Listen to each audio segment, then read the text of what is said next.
Hi, so I thought I would jump on here really quickly. I am thinking, what's today? Friday?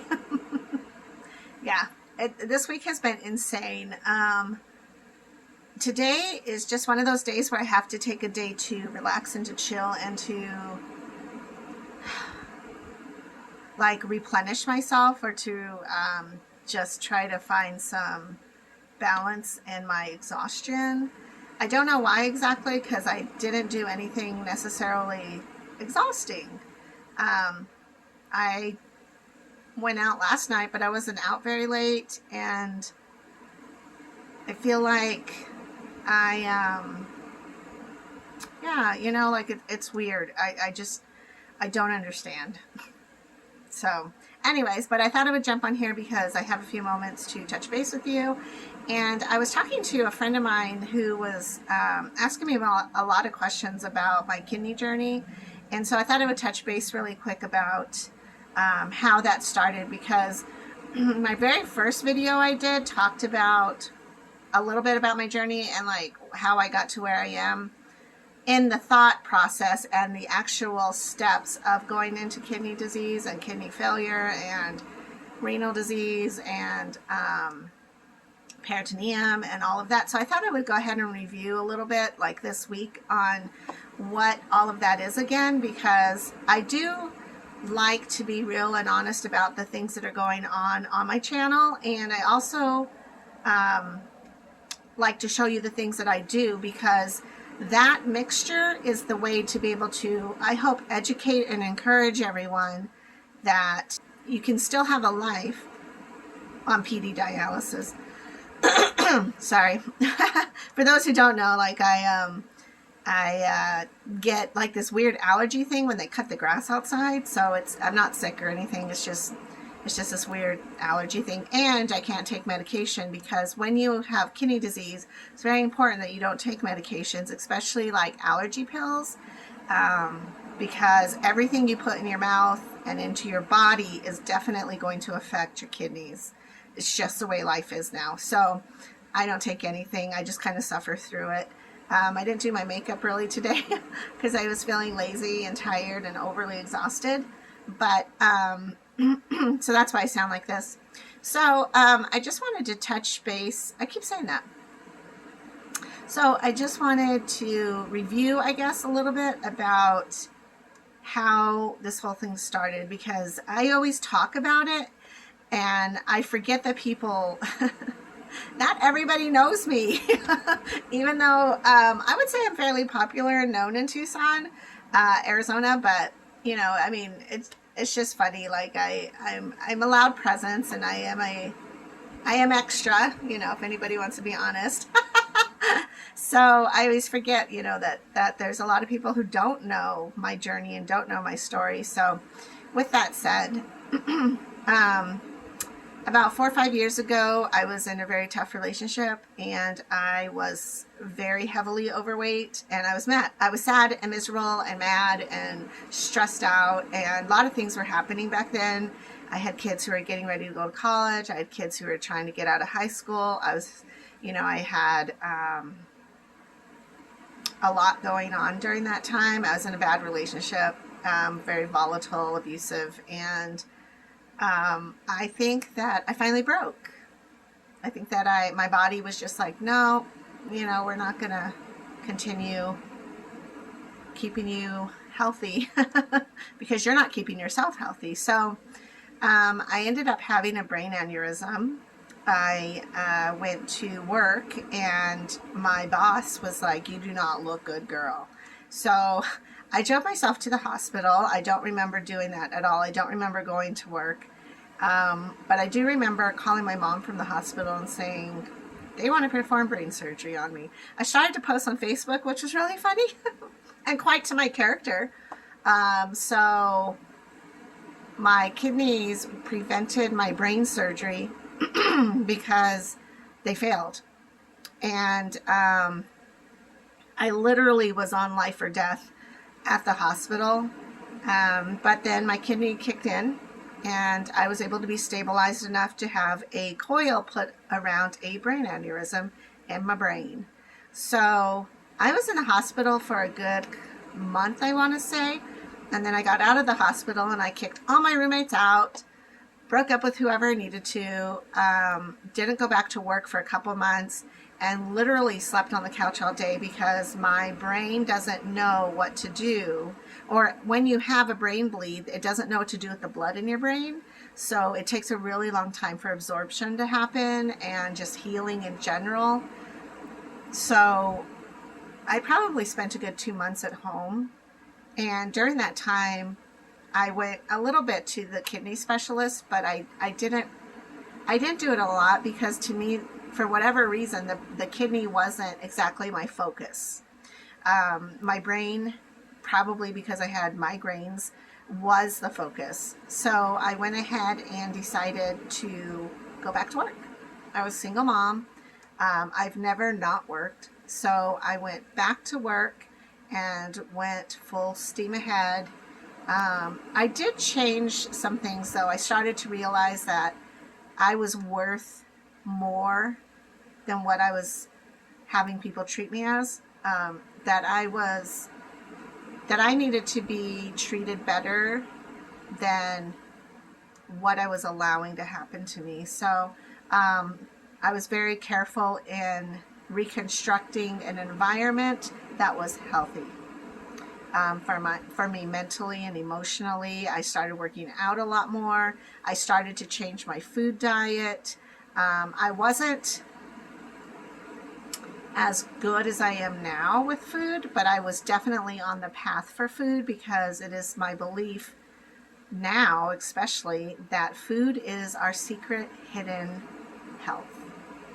And if we are not taking care of ourselves food-wise, then what do you expect almost? And that's not to say that, there's all kinds of diseases that happen because that's just what our bodies are going to do.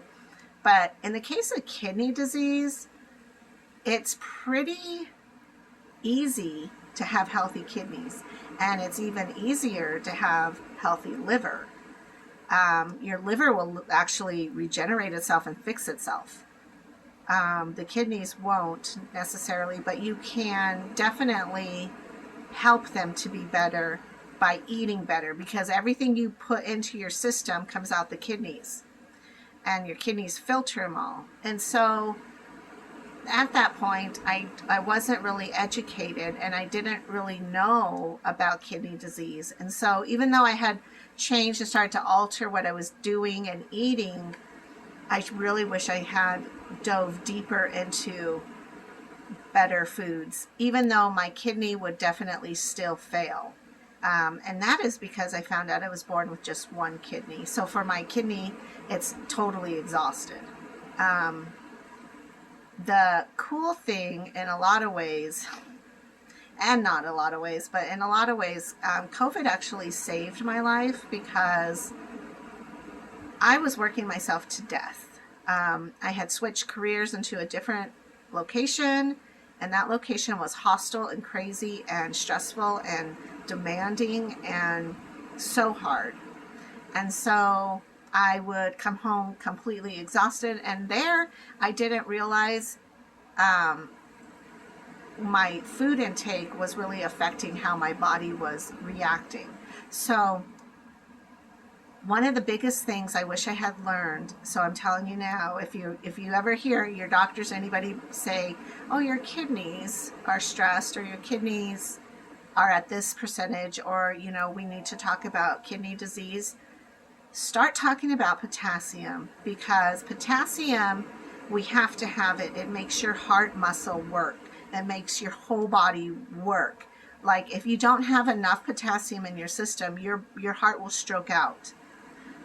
But you also can't overly eat potassium before you have dialysis, because potassium is a hard mineral for your body to absorb and to process. So it is a hard balance, and it's not an easy road. But there's a lot of healthy foods that are filled with potassium. Oranges, cantaloupe, white potato, the one you hear all the time is bananas, tomatoes, kale, like there's so much potassium in really healthy foods. So while I was eating healthy, I didn't realize I was intaking all this potassium, and I'd be like, God, my kidney hurts, but whatever, gotta work. So I really do wish that I had an education in food from the beginning when my brain aneurysm started and I had the kidney shut down. But in hindsight, that's what it is, right? You just realize in the past, like, I should have learned or listened or like really investigated a little more. So I'm here to tell you to investigate it if that is what you hear your doctor starting to talk about. Now, kidney disease isn't the end of the world. It feels like it a lot of times. And yes, I cry some days because it's like I'm on the line between life and death, life and death, life and death. But it's definitely doable. It's not impossible, and it's not something that is overwhelmingly crazy. Because you can do this, but it takes discipline. So right now, I've learned to eat a lot better. Back then, I thought I was eating better, but I was eating a lot of potassium foods. So it was really actually not so great for my kidney. But fast forward to now, I'm feeling really good. Yeah. So I feel thankful because once COVID hit, that business actually shut down for the 2 weeks and then never reopened. And I was able to go back to the kidney specialist and say, hey, I should probably get my kidney checked. And that's when he was like, yeah, girl, you're like at 15%. That was a shock. We need to get you in educational classes. We need you to start learning what is kidney disease, what is dialysis, the different methods and forms of dialysis. What are you going to want to do? Because this is your path now. It's no longer, eat healthy and work out and then you're going to be okay. It was, no. You actually did not seek the help sooner. So now we're in crisis mode and we need to get you educated. And I really appreciate the fact that this kidney specialist here in Tucson takes the time to educate you and gets you into classes immediately. I think I think there's like 6 classes you take because they start introducing you to all this stuff, and it's very overwhelming and kind of like, oh my gosh, but you sit one-on-one with somebody and you can ask her all the questions you want. She was a beautiful person. I mean, she's just so loving and kind, and she was able to really calm my nerves about things. And I didn't cry for a long time because it was like I felt soothed into learning about the kidney disease. And some information about dialysis. And what I didn't realize too was that they were also creating my portfolio. So like creating what kind of person am I, what are my long-term goals? What are my like daily habits, so that they could see, is this a person who could qualify to be on PD dialysis? Because not everybody can be on PD dialysis. And PD dialysis versus hemodialysis is like, PD dialysis uses your peritoneum, and your peritoneum membrane is what holds in your belly and all of your goodies there. So what they do is they place a catheter inside, and it fills with dextrose, which is a solution, and the dextrose sits in there and seduces the toxins to it, and that fills, and then you drain that out. And that is a cycle of dialysis, where when you do hemodialysis, you have to get a fistula, which means that they fuse together your veins or your arteries, or I think it's just your veins, but they fuse them together so that there will always be a port for you to be able to get hooked up to a machine, and the machine cleans your blood. And that's how they do hemodialysis. And I want to say you do that 3 times a week for several hours at a time, where I do my own PD dialysis at home. I connect myself, I disconnect myself, I fill, I drain, and do the whole cycle. And that is for my prescription for what I'm doing. What's good for my body is 6 times a day. It takes about 45 minutes each time, which can be interrupting to life, but once you get your rhythm, it's great. It's not a problem. And I know, like, there's times like I'm very active and I'm very social, and I go out dancing still and stuff. So what's beautiful about PD dialysis is like you can actually like almost reschedule when you're going to do the dialysis throughout the day. So I have to do it 6 times a day, but sometimes that means I start at 5 in the morning, or sometimes that means I start at 6 in the morning. And then I can take a break midday between 12 and 4, or don't take a break. And if I don't take a break, then that just means that my end time is sooner than 10 o'clock. And a lot of times that's what I do. Like today, for instance, I went ahead and started early. So I will literally drain tonight about 7. And then I'll be empty for the rest of the night so that I can go do my nightly social activities and not have to have solution in me. And then tomorrow morning, I will go ahead and refill. Sometimes when I get home at night from doing my social fun, then I will fill another bag and do that.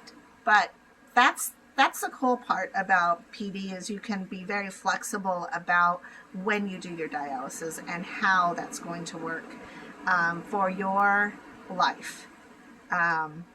There's also PD dialysis where you hook into a machine at night, and you have, I think it's 12 hours that you're hooked up to that machine. And that's a beautiful way to do it, especially if you're older and not active. They presented me with that idea, and I was like, oh no. Like, I don't go to bed sometimes till 2 or 3 in the morning. Like, that won't work for me. Plus, you know, like, I guess I could get home at like 3 and plug in, but that would mean I would have to stay plugged in till 3 in the afternoon, right? And that's no good, because I have things I have to do, or people I have to see, or a kid to pick up from school. So that's where PD, for me, works really great, and I don't have to do the machine at all. People who do the machine typically are a lot older, so they don't go out at night. You know, it's like dinner's at 4, and by 7 or 8 they're ready for bed, you know. And that's okay, I guess. Not for me, but you know, if that's what has to happen, that's what has to happen, I guess. And also that kind can be done, I believe, if you have a partner. It's a little bit easier, because I don't know what happens if an emergency happens and you have to unplug in the middle of the night. That's another thing that I didn't like, and I didn't prefer that method, because I wanted to be able to go do something in case something came up, especially because, you know, I might have a kid who's like, hey mom, come help me pick me up. And we've all been there as parents, you know, where kids. So I didn't want to be hooked up to a machine at night and then have to deal with all that. So those are basically the 3 different types of dialysis. And again, once you start on this journey, you're able to be taught, you know, like what method works good for you.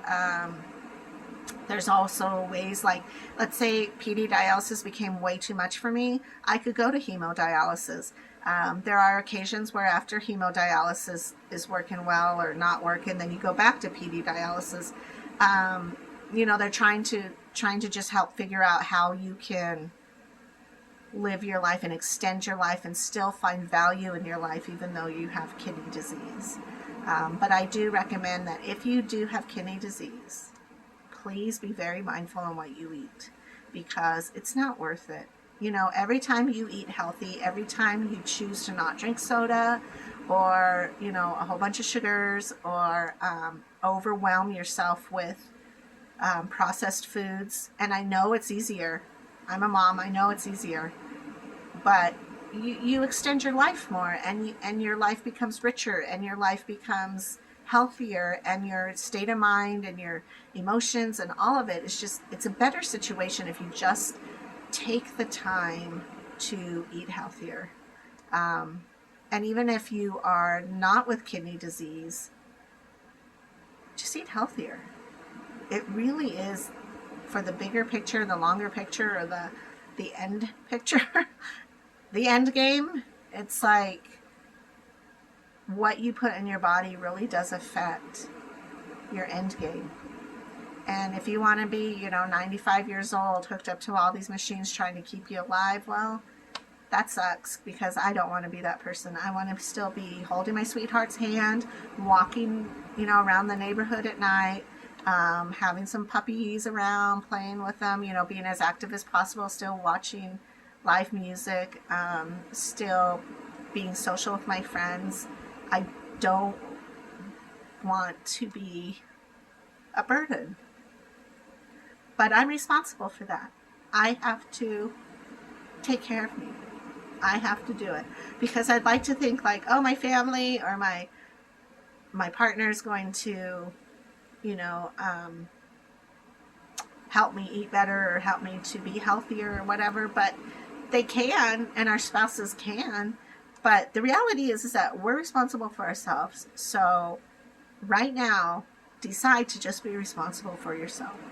Because in the long run, it's going to help you become more disciplined. And discipline is the biggest way to love yourself because you're taking care of yourself, making it habits, whatever that may be. And you might be like, I can't work out, or I can't go out, or I can't do this, or I can't do that. Sometimes we can't, and sometimes it's because we choose not to, or we're giving up. And that's a whole nother video about your mental well-being, because mentality and how we feel while going through all of this, that's a whole nother video.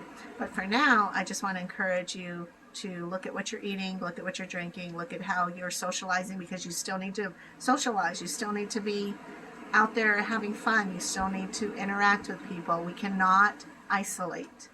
Isolation is terrible for somebody with kidney disease. It really isn't, or any disease, but especially kidney disease, because you can't give kidney disease to somebody. You can't be around them and they're like, oh, I have kidney disease. No, but you need to go out and definitely continue to live your life as fully as possible. And thank God that scientists came along and learn to use the peritoneum. I mean, it's a new thought. It's a new process. It's a new thing.